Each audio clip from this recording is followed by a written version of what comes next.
வணக்கம். சற்று முன் வெளியான முக்கிய தகவல்கள். வரும் 22ஆம் தேதி வரை கனமழைக்கு எச்சரிக்கை. வானிலை ஆய்வு மையம் முன்னெச்சரிக்கை தகவல்கள். இத பத்தி தகவல்கள இந்த வீடியோல பார்க்க போறோம். கீழ இருக்கிற ரெட் கலர் பட்டன கிளிக் பண்ணி சப்ஸ்கிரைப் பண்ணிக்கோங்க. பக்கத்துல இருக்கிற பெல் ஐகானையும் மறக்காம கிளிக் பண்ணி வச்சுக்கோங்க.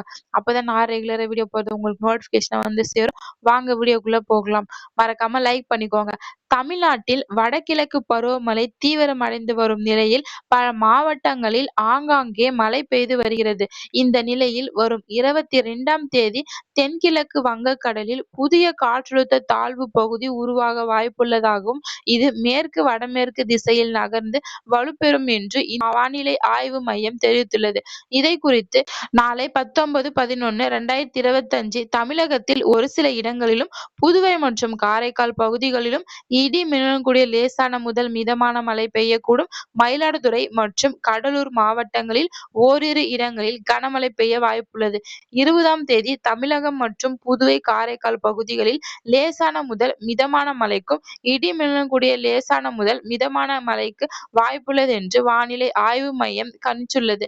அதை குறித்து 21ஆம் தேதி தமிழகத்தில் ஒரு சில இடங்களிலும், புதுவை மற்றும் காரைக்கால் பகுதிகளிலும் இடி மின்னலுடன் கூடிய லேசான முதல் மிதமான மழை பெய்யக்கூடும். மயிலாடுதுறை, கடலூர், விழுப்புரம், செங்கல்பட்டு, நாகப்பட்டினம் மாவட்டங்களில் ஓரிரு இடங்களிலும் மற்றும் புதுவை, காரைக்கால் பகுதிகளிலும் கனமழை பெய்ய வாய்ப்புள்ளது.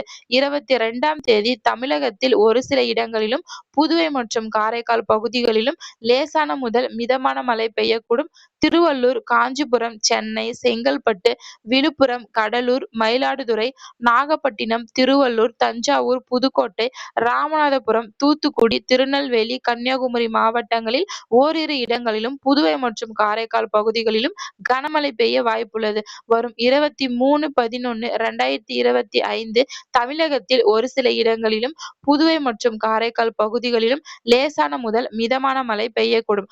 திருவள்ளூர், காஞ்சிபுரம், சென்னை, செங்கல்பட்டு, விழுப்புரம், கடலூர், மயிலாடுதுறை, நாகப்பட்டினம், திருவள்ளூர், தஞ்சாவூர், புதுக்கோட்டை, ராமநாதபுரம், தூத்துக்குடி, திருநெல்வேலி, கன்னியாகுமரி, சிவகங்கை, அரியலூர் மாவட்டங்களிலும் ஓரிரு இடங்களிலும், புதுவை மற்றும் காரைக்கால் பகுதிகளிலும் கனமழை பெய்ய வாய்ப்புள்ளது. வரும் 19ஆம் தேதி வானம் ஓரளவு மேகமூட்டத்துடன் காணப்படும். நகரின் ஒரு சில பகுதிகள் இடி மின்னலுடன் கூடிய லேசான முதல் மிதமான மழைக்கு வாய்ப்புள்ளது. அந்தமான் கடல் பகுதிகளை ஒட்டிய தென்கிழக்கு, மத்திய கிழக்கு வங்கக்கடல் பகுதிகள் சூறாவளி காற்று மணிக்கு 35 முதல் 45 கிலோமீட்டர் வேகத்திலும், இடையிடையே 55 கிலோமீட்டர் வேகத்திலும் வீசக்கூடும் என்பதால் அப்பகுதிகளுக்கு மீனவர்கள் மீன்பிடிக்க செல்ல வேண்டாம் என்று வலியுறுத்தப்படுகிறது. அதாவது நாளை 19/11/2025 வரும் புதன்கிழமை அன்று பள்ளி, கல்லூரிகளுக்கு விடுமுறை அறிவிக்கப்படும் என்று எதிர்பார்க்கப்படுகிறது. நன்றி, வணக்கம்.